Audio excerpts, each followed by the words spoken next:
ব্রহ্মপুত্র নদ এশিয়া মহাদেশের একটি গুরুত্বপূর্ণ নদী। এটি তিব্বত থেকে উৎপন্ন হয়ে চীন, ভারত এবং বাংলাদেশের মধ্য দিয়ে প্রবাহিত হয়েছে। কুড়িগ্রাম জেলা দিয়ে এই নদী বাংলাদেশে প্রবেশ করে।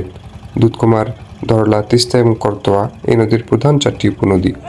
আমরা এখন দাঁড়িয়েছি চিলমারী উপজেলার কাঁচকোল বাজারের কোল ঘেঁষে বয়ে চলা সেই ব্রহ্মপুত্র নদের তীরে। কয়েক দশক আগেও যেখানে ছিল মানব বসতি, বিশালাকার বাজার, কাঁচকলের বিখ্যাত মেলা, শিক্ষা প্রতিষ্ঠান এবং অন্যান্য স্থাপনা, সময়ের বিবর্তনে সেখানে আজ শুধু পানি আর পানি। শান্ত নদের গভীর স্তরে বহমান শীতল জলরাশি যেন মনে করিয়ে দেয় এক সময়ের প্রাণচঞ্চলতা।